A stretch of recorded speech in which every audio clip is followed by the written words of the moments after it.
On va passer à un autre thème, justement, un thème qui nous est révélé par un magazine citoyen israélien, Local Call. C'est un document classé secret défense qu'il révèle aujourd'hui, qui est repris par Wikileaks, qui consisterait à déplacer les civils de Gaza vers l'Égypte. C'est la proposition qu'a défendue dans ce document confidentiel le ministère des renseignements israélien et qui en a parlé justement à Benyamin Netanyahou. Que peut-on y lire dans ce document, Laura ?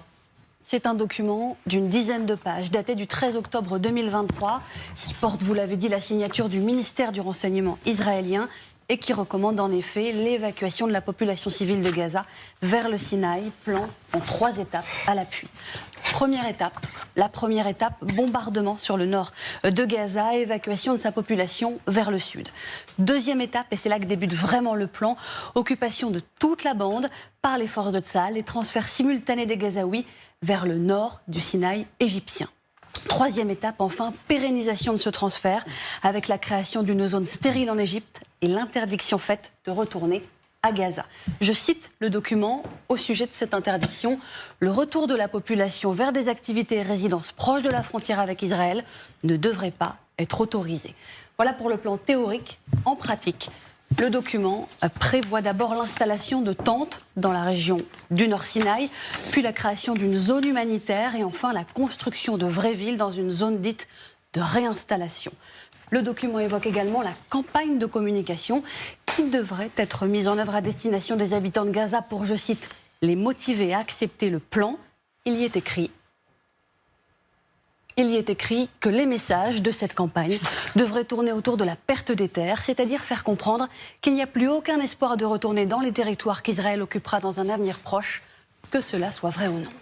Certes, alors, le plan semble complet, mais il a quand même peu de chances d'aboutir. Les auteurs du document le reconnaissent eux-mêmes. Cette option présente des défis en termes de légitimité internationale. Il prévoit donc aussi une campagne diplomatique à l'attention des Occidentaux afin de les convaincre du bien fondé de ce transfert. Leur argument étant le suivant, il y aura moins de victimes que si la population reste. Leur principal allié restant selon eux les États-Unis, notamment pour faire pression sur l'Égypte.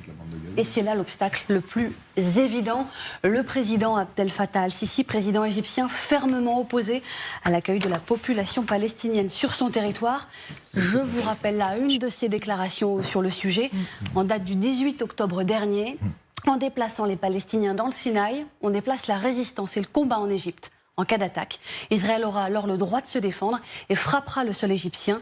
La paix fondra entre nos mains. Précisons, enfin, que ce document, issu du ministère du Renseignement, n'est qu'un document de travail qui n'a pas de force contraignante sur les décisions du pouvoir israélien. Il n'est cependant pas le seul à soulever la question, puisque la semaine dernière, un think tank de droite, l'Institut Misgav, ici dirigé par un proche de Benyamin Netanyahou, avait publié une prise de position similaire appelant à un transfert forcé vers le Sinaï avant de retirer ses publications sous la pression internationale. Merci beaucoup.